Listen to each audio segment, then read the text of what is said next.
Hello and welcome to Pathways, where you are invited to join me for a visit with leaders in personal development and cultural evolution. This is your host, Paul O'Brien.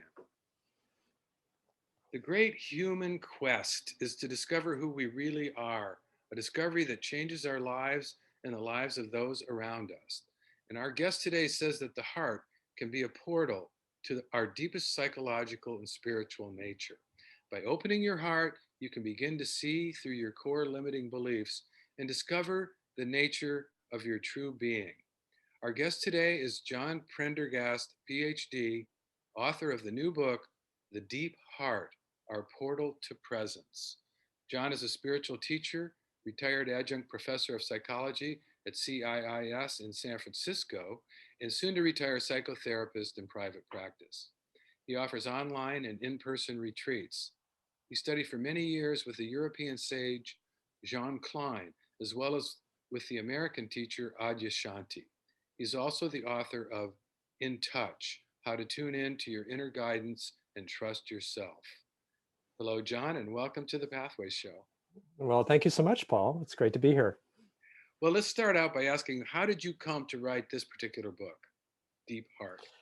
Well, this has been brewing for a while. It kind of built on the prior book, In Touch, which was about kind of the body's subtle sense of authenticity and reality. And this came out of my work over decades with clients and students. And what I noticed in my work with people is when they got in touch with, I would say, their deeper self and their essential nature, there were four essential qualities that just often emerged. One was a sense of being just deeply grounded and upright, kind of aligned inwardly. Another was a sense of spaciousness, openness, and another was open-heartedness. It's like when people really go deeply into their self, there's a quality of the heart opening and warming. And so this is a follow-up book that really, because the heart is so central to the human experience in terms of feeling deeply connected to one another, to ourselves, and to life. It just was a natural kind of development from that. I really wanted to go more deeply. I had a chapter on the heart in the prior book, and it really felt like it was such a rich and deep subject. I wanted to elaborate on it. Oh, well, it certainly is. And your book proves that. The Deep Heart, Our Portal to Presence. I'm going to be reading this book over and over for a long, long time. It's just so rich. And chapter one is entitled The Pilgrimage from the Head to the Heart. Let's start with that. Can you explain? Yeah, I think this metaphor of a pilgrimage came to me, and as I've observed this development in human beings in terms of deepening into their sense of self. And we're all familiar with the idea of a pilgrimage, and maybe have been on one ourselves, the Camino in Europe, or if we've been in Asia, we've done pilgrimages to ashrams and maybe to the Himalayas. And if, like, I'm in California, and a lot of people kind of do um, kind of a secular pilgrimage on the John Muir Trail, several hundred miles long in the High Sierra. So a pilgrimage is a place we're looking to contact a deeper sense of self. It's an archetypal journey. And I realized, we do these outer journeys of various kinds, but the essential inner journey is a shift of attention from the forehead to the heart center. And what that means is we're normally very identified with our thinking, particularly our strategic, analytic thinking, with our stories about who we are and who we should be, and good and bad and right and wrong, and lost in our judgments and comparisons. And this keeps us on the surface of our life. And if we can learn how to free ourselves from the judging mind and comparing mind and to see our ordinary strategic thinking within a larger context and get more and more comfortable with the unknown, attention naturally drops down into the heart area.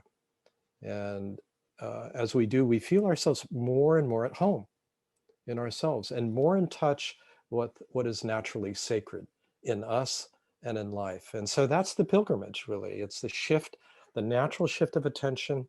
It's about, 12 inches rather than 200 miles or 3,000 miles. And as that happens, we feel ourselves deeply at home in ourselves, at ease with others, and we find ourselves naturally grateful and quietly joyful, and a sense of communion and connectedness with life that does not happen when our attention is located in the head. Right. It reminds me of your book. Reminds me of the seven chakras, and we have these three areas. The head, the heart, and the hara center, um, or the body. Um, Mhm. and but what do you mean by the deep heart? So, what I've discovered, both in my own investigation of my subjective experience and my work with others, is the heart area, which I'm calling not the physical heart, but the center of the chest, um, is multidimensional. In other words, we can go more and more deeply in our sensing and our feeling of the heart area. And what I've discovered in my work with people is there are three main areas of the heart, three main dimensions, we could say. Um, there's a psychological dimension, which is our feelings and thoughts about ourselves. And this actually goes very, very deeply, because it forms when we're very young. And so when I work with people, for instance, in terms of issues of self-esteem, self-love, self-worth, shame, a feeling of lack, a feeling of something missing, being flawed, people journey with their attention deep into the heart area, mid-chest, and they encounter these areas that have been, they've shut down because it was just too painful to open, and often unconsciously, sometimes consciously, and usually in childhood. So this is very deep kind of depth psychological work, and we kind of go back and recover these younger parts of ourselves. So this is kind of conventional depth psychotherapy, and it's very important in the healing process, in the maturation process. Very often psychology stops there, in terms of the person. It's a personal egoic level, so we have a better sense of ourself. There's a deeper layer still, which we could call the soul.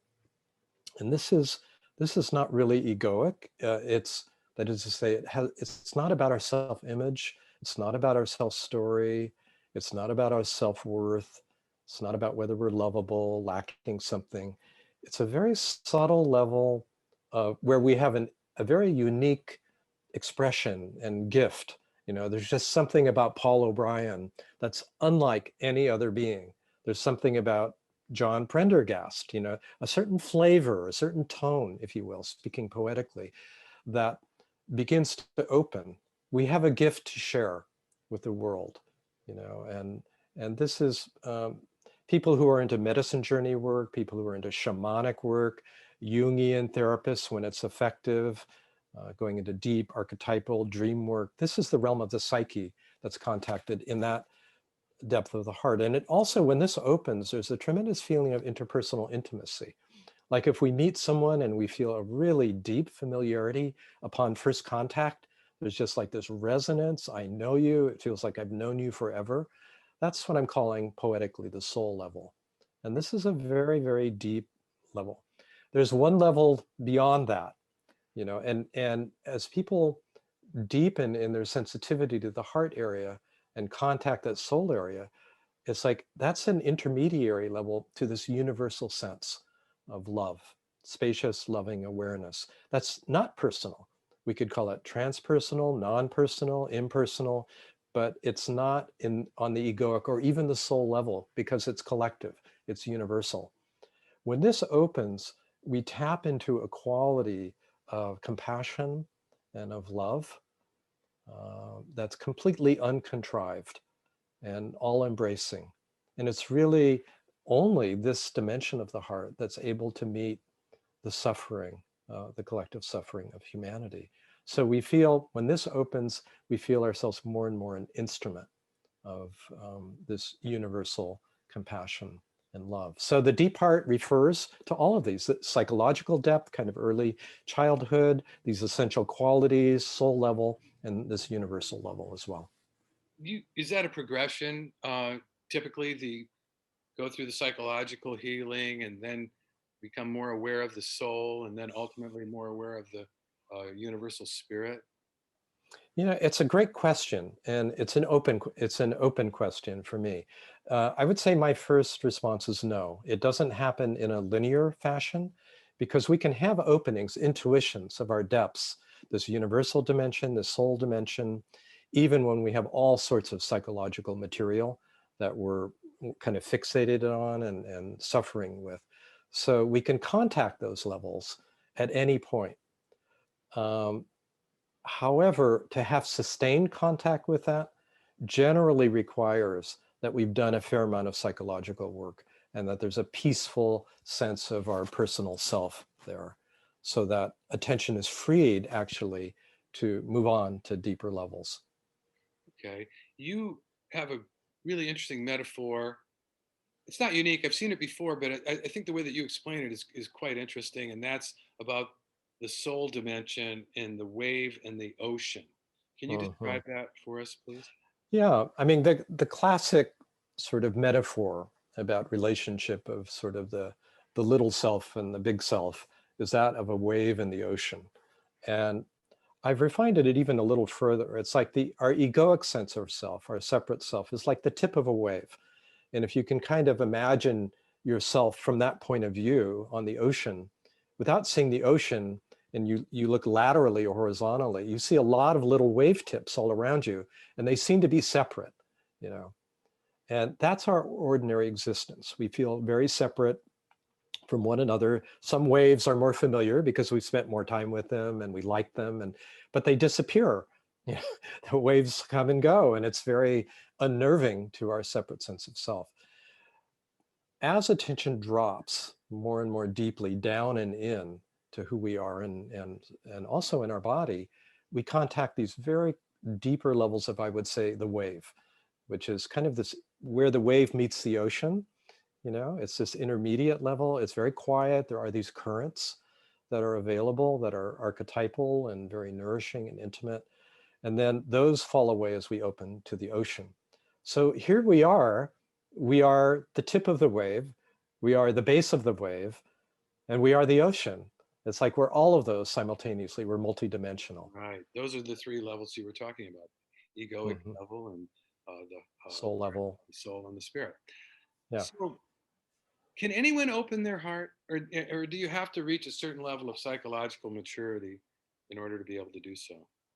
I think it's available to everyone. And I think when there is more um, psychological conditioning to work with, so, if it's just the heart area is so tender and so sensitive that we learn very early to protect it. Yeah. And, everyone does this, and if we've had the good fortune to be in a loving and secure family and have caretakers that really support us and see us, then the heart is relatively available. But that's not a guarantee that journey inward will ever happen. We may just hang out on that kind of comfortable egoic level. Uh, if we've had a really disturbed upbringing, a lot of neglect and a lot of violence, all of that's going to be carried on some level, the impact of that. And we will have closed our heart and armored it. It was just too painful to stay open. So that's going to require really a lot of courage and a lot of affection and a lot of clarity to turn back toward that dimension of our heart and to welcome it back in. Now, this is kind of a loaded question, John, but how much benefit do you think somebody can get in the sense of supporting that effort by just reading your book? Or do people absolutely, I mean, people need to get help from a, a healer? I think both are true. The reason I wrote the book was to help clarify this process, and particularly with people who have more of a spiritual orientation, to recognize the importance of being with their conditioning and how to be with it Mhm. in, I think, a skillful and kind way. And so for some, the book will be sufficient. They may have internal resources or they may have gotten enough help from others that the book itself, by doing, practicing some of the meditations and the inquiries, will open the doors that need to open.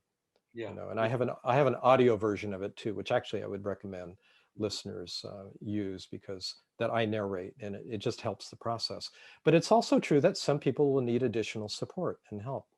Right. So both are true, I think.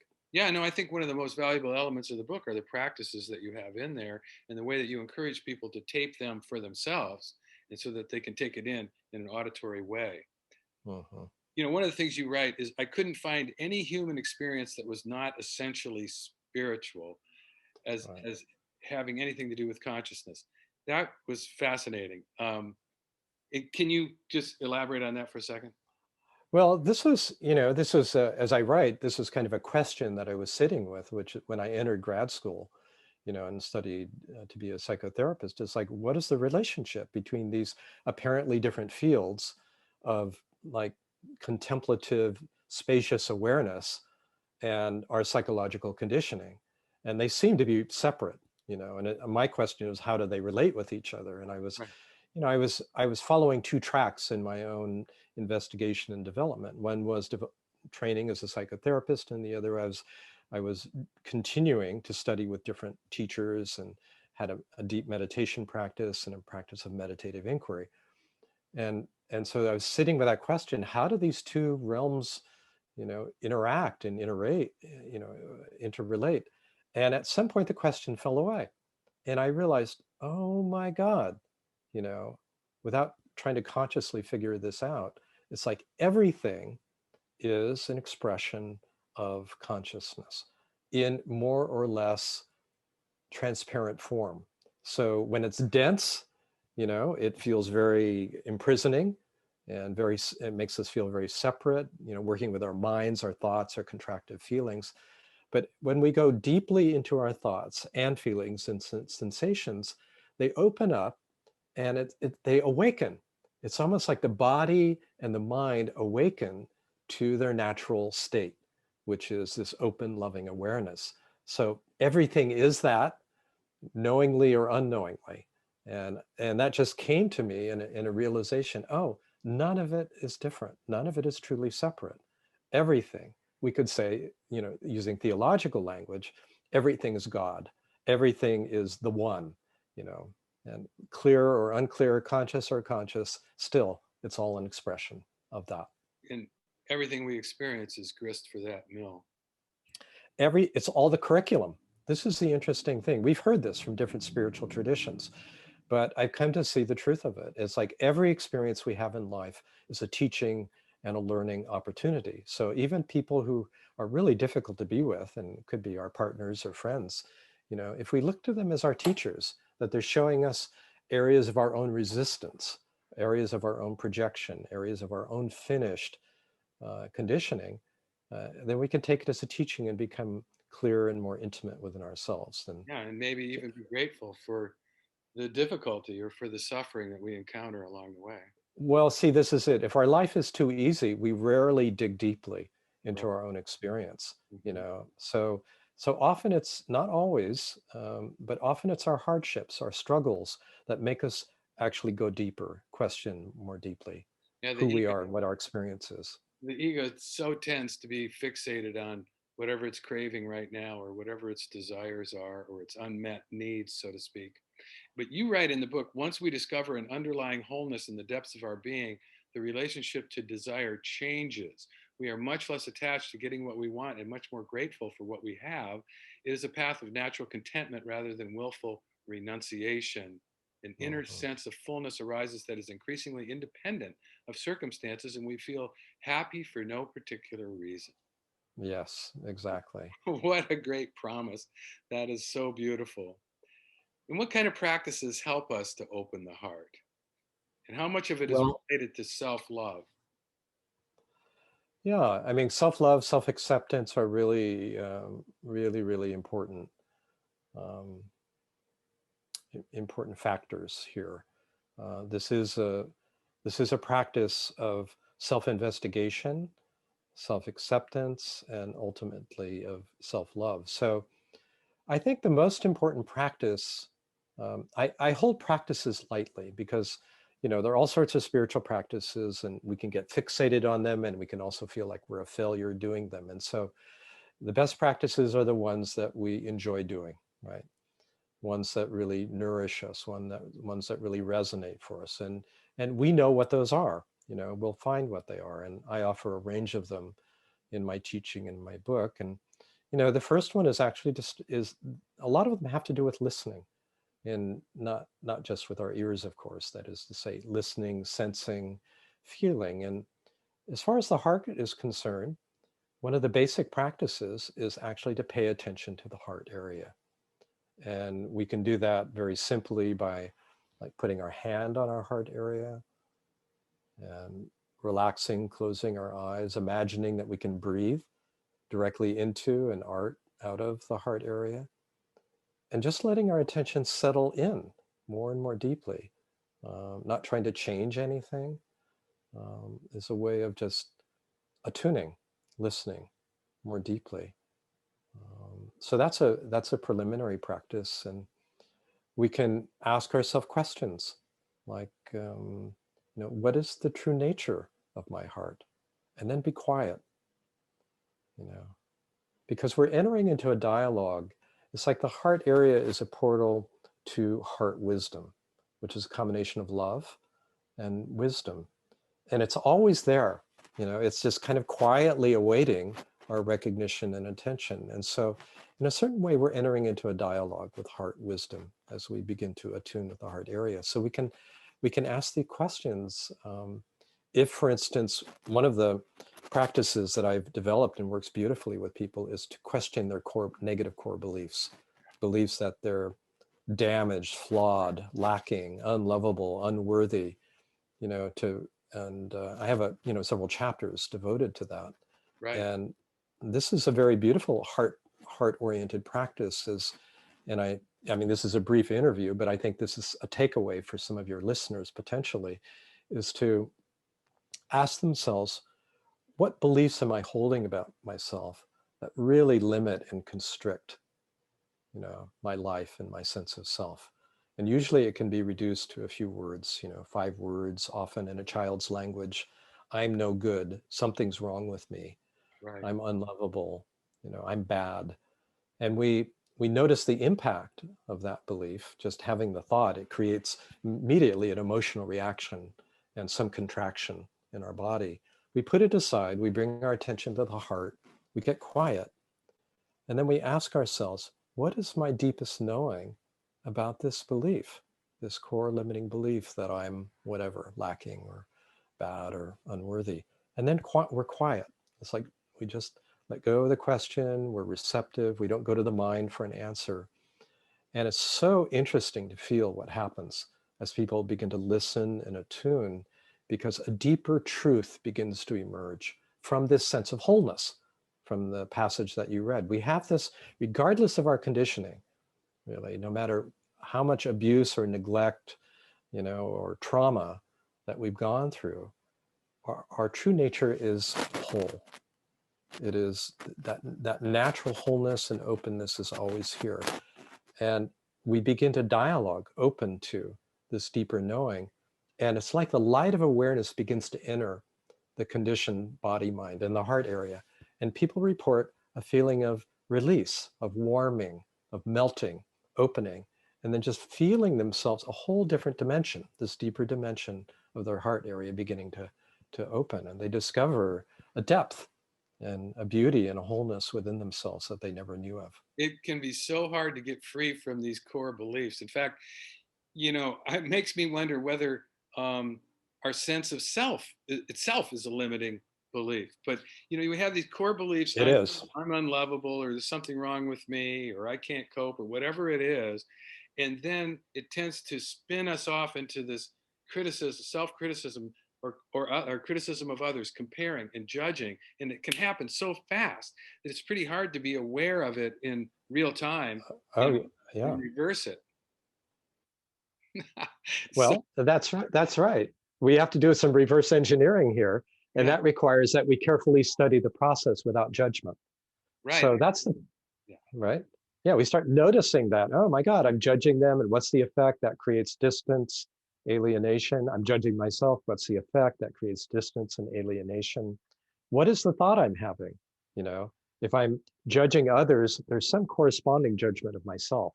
You right. know, I'm Mhm. projecting. Okay, what's the judgment I'm having of myself? You know, what can't I stand in the other? Oh, what can't I stand in myself? And now we begin to become intimate with our experience. Our attention turns toward ourself rather than constantly going out. And this is an important turning in the spiritual journey. Well, we've only got about another minute, and I think I would like to ask ask the last question as to um, how acting on heart wisdom creates a virtuous cycle. Mm, yeah. So we're getting out of the cycle of reactivity of the judging mind. And the more we listen to the depths of our heart, the more accessible it becomes. It's like call and response, you know. Right. And at first, we may have some difficulty like orienting and attuning, but after a little while, we get, oh my goodness, there is this depth, there is this resonance, there is this warmth, this radiance, this knowing in the core of my being. And we start like homing in on it, like the signal, just gets clearer and clearer. So the more we practice it, the easier it gets. Right. And that's the virtuous cycle that develops. It's like, more and more that pathway. Speaking of pathways, right? This is the pathway of the heart to our natural, open, loving awareness. And the more we listen and act on, this is an important point, begin to actually listen and then take it in, really let it in, not dismiss it, and then let it work on us. It's like, oh, how is this going to change my life, my relationship, my Right. work, my self-talk, right? And that's the virtuous cycle. Well, thank you, John. There's just so much more we could explore. The book is so deep and rich. I really want to encourage people to take a look at The Deep Heart, Our Portal to Presence. But we have run out of time today on the Hmm. Pathways Show. But I want to be sure to tell our listeners about your website, which is www.listeningfromsilence.com. Listeningfromsilence.com. And for those who may have tuned in to Pathways late, this is your host, Paul O'Brien, author of Intuitive Intelligence, a book that shares the theme of pathways, which is personal and cultural evolution. And don't worry, you can play or share this interview whenever you want via the internet or free podcast, and I will tell you how in a minute. Today, we've been visiting with John Prendergast, author of The Deep Heart, Our Portal to Presence. And I want to say thank you to all of our listeners for tuning in to Pathways, which is broadcast and streamed on the internet at www.kboo.fm every other Sunday morning at 8:30 USA Pacific Time. Even better, podcasts of today's show, which you can listen to and forward to others, are available for free at divination.com, spelled DIVI nation.com, as well as via iTunes and other free podcast servers. This is Paul O'Brien reminding you to tell your friends about Pathways Radio and podcasts. And thanks again to John Prendergast and to all of you listeners for tuning in and being a part of the Pathways conversation.